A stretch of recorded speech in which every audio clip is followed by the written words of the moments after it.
안녕하십니까. 셀 공부 시작해 보도록 하겠습니다. 시편 127편 3절의 말씀을 보면 보라 자식은 여호와 주신 기업이요 되면 그의 상급이로다 라는 말씀이 있습니다. 우리들에게 있어서 자녀는 여호와의 기업이요 상급입니다. 가장 귀한 자녀라 할 수 있죠. 오늘은 마태복음 28장 19절 20절의 말씀을 중심으로 자녀를 제자로 삼읍시다 라는 제목으로 공부를 하겠습니다. 1번, 예수님의 지상명령은 과연 무엇일까요? 예수님의 지상명령은 바로 복음을 전파하라, 모든 민족으로 제자를 삼으라, 내 증인이 되라.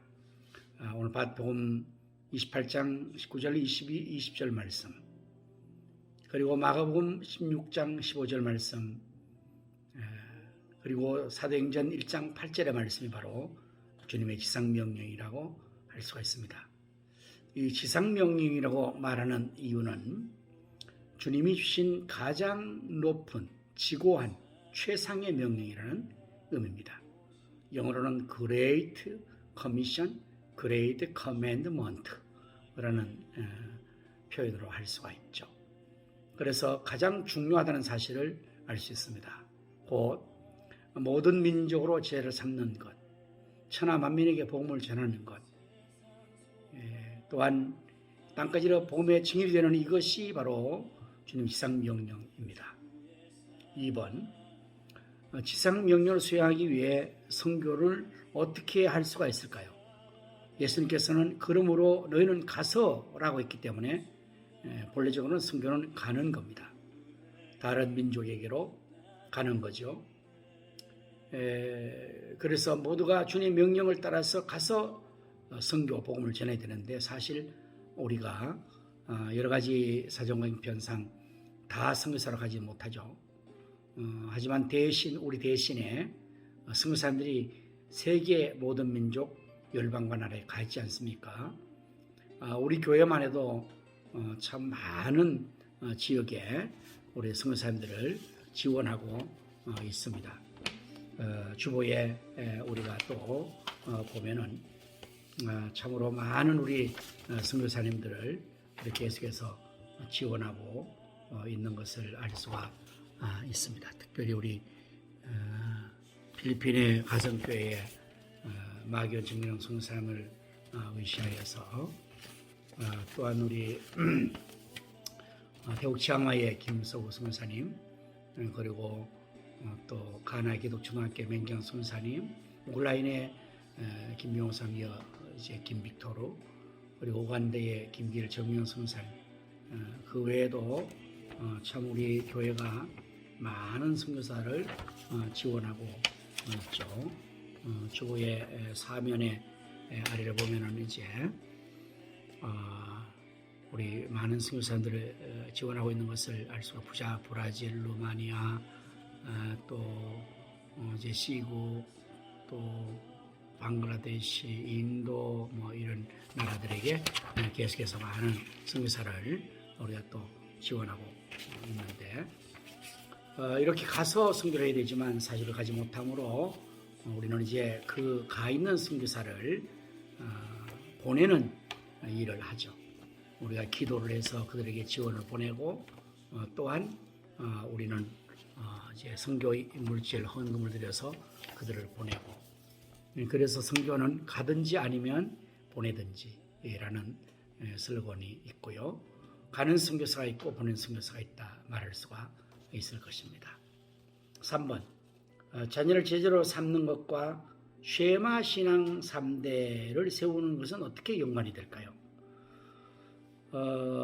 자녀를 삼으라는 본문의 말씀으로서 여러분 쉐마 신앙 3대에 대한 하나님의 명령을 잘 알고 계시죠? 곧 신명기 6장 4절에서부터 9절까지의 말씀에 나오는 이 쉐마의 신앙 3대 세우라는 하나님의 명령입니다.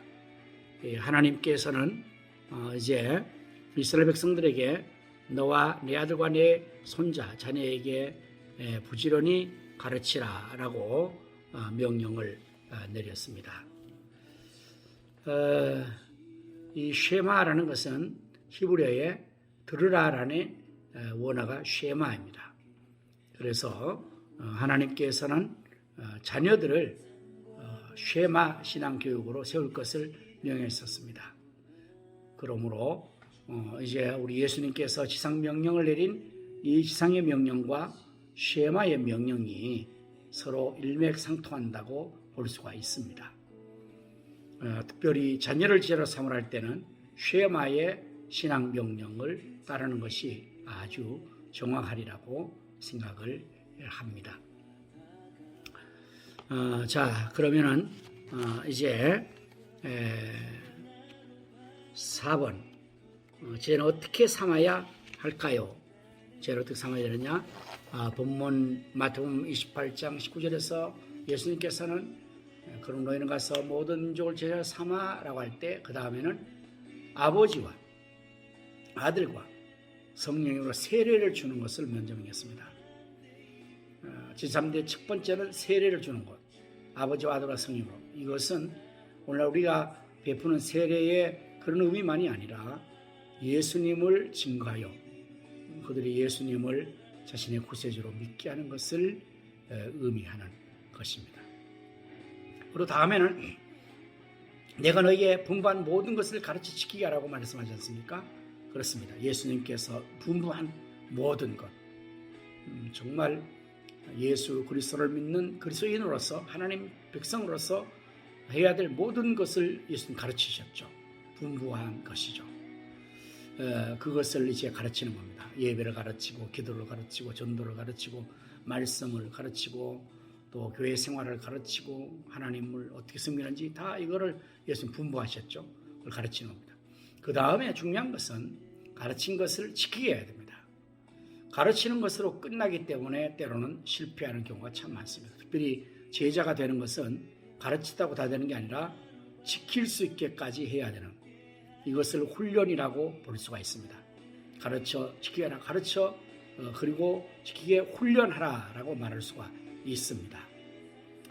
하나님께서는 이스라엘 백성들에게 이것을 위해서 부지런히 가르치라라고 그렇게 명하셨죠. 부지런히 가르쳐라. 얼마나 부지런히요? 앉았을 때든지 일어날 때든지 누웠을 때든지 집에 있을 때든지 길을 갈 때든지 항상 어디서나 부지런히 가르치라고 말합니다. 유대인들은 이러한 명령을 따라서 자녀에게 어떤 것을 가르칠 때에 지속적으로 반복적으로 그야말로 부지런히 가르친다고 합니다. 될 때까지 하나의 행동이 나올 때까지 그렇게 교육을 한다고 합니다.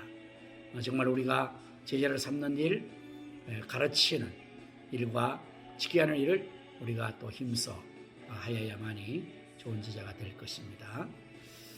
이제 쉐마의 신앙 3대를 세우는 이 하나님 명령과 근거해서 또 연관해서 계속해서 어떻게 제자를 잘 삼을 수 있는가에 대한 것을 공부하도록 하겠습니다.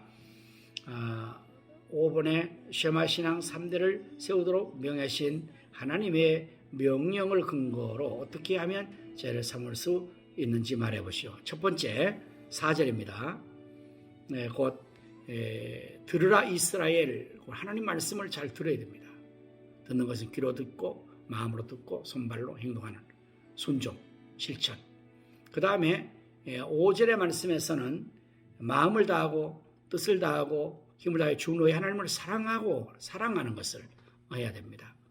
하나님을 사랑함으로 그의 말씀과 계명을 지킬 때는 계명이 아무리 힘들고 어려도 무거운 것이 되지 않습니다. 사랑을 이를 위하여서 하는 모든 것은 정말 기쁘고 즐겁게 할 수가 있습니다. 그의 말을 잘 듣습니다. 그를 기쁘시게 위해서 어려운 일도 감수하고 모든 수고를 하지 않고 하죠. 그래서 하나님께서는 이스라엘에게 말씀 지키라 하기 전에 마음을 다하고 뜻을 다하고 목숨을 다하여 주 너의 하나님을 사랑하여 라고 했습니다. 그 다음에 6절의 말씀에서는 이 모든 말씀을 내 마음에 새기고, 먼저 부모가, 선생이 하나님 말씀을 마음에 새겨야 합니다. 자신이 말씀을 갖지 않고 다른 제자들에게, 자녀에게 말씀을 전하는 것은 정말 모순이죠. 그래서 자녀를 제자상께서 부모는 먼저 그 하나님 말씀을 마음에 새기는 이런 일을 해야 합니다. 그리고 나서 이제 7절의 말씀에 부지런히 가르쳐야 합니다. 부지런히 이 부지런히 가르치는 이것을 위하여서 이제 자녀에게 가르치는데 집에 앉았을 때든지 길을 갈 때든지 누웠을 때든지 일어날 때든지 언제나 어디서나 부지런히 가르치는 겁니다. 될 때까지 그것이 지자 삼는 중요한 비결이죠. 그리고 이제 또한 이렇게 부지런히 가르칠 뿐만 아니라 시청각적으로 효과 있도록 시청각 교육도 하라고 합니다. 8절 9절이죠. 너는 또 그것을 내 손목에 매어 기호를 삼으며 내 미간에 붙여 표로 삼고 또 내 집 문설주와 바깥문에 기록할지니라. 그래서 유대인들은 이 말씀 명령대로 정말 하나님 말씀을 팔에 붙이고 미간에 붙이고 또한 문설주와 바깥문에 이렇게 달아놓는. 그러니까 이스라엘에서는 서로를 바라볼 때 자연적으로 하나님 말씀, 율법 기억하고 그 말씀을 지키는 그런 일을 생활화합니다. 그래서 유대인들은 그야말로 할아버지가 아버지에게 아버지가 손자에게 대대로 하나님 말씀 잘 가르치고 지키기 위해서 오늘날 유대인들도 그와 같이 하나님을 잘 섬기는 자리에 이르게 됩니다. 우리가 제3일제도 우리 자녀들을 이렇게 부지런히 가르치고 또 효과적으로 시청각 교육까지 할 수 있어서 우리의 자녀들을 참으로 하나님의 제자로 만들 수 있는, 삼을 수 있는 그러한 우리들이 되어야 될 것입니다. 우리 자녀들이 정말 주님의 제자가 된다면 우리가 제자된 것 못지않게 오히려 더 크게 기뻐할 것입니다. 왜냐하면 자녀 세대가 더 잘 될 것이기 때문에. 이제 사랑하는 성도 여러분들, 코로나가 계속해서 확진자가 늘어나고 있는 이런 상황이니까 더욱 긴장 놓지 말고 건강 조심하시고 또 식사 잘하고 잠 잘 주무시고 건강 잘 챙기는 것이 면역성을 길러면서 능히 이길 수가 있게 될 것입니다. 이제 우리 셀 모임도 셀장님들 힘도 어려운 상황이지만 그러나 수가 충분히 모일 수 있는 그런 상황이 왔으니까 열심으로 모임도 힘쓰고 서로 돌아와 사랑하는 선행을 격려하고 그래야 해서 2021년도를 잘 마무리하고 2022년도도 힘차게 맞이할 수 있기를 예수님의 이름으로 축복합니다. 사랑합니다.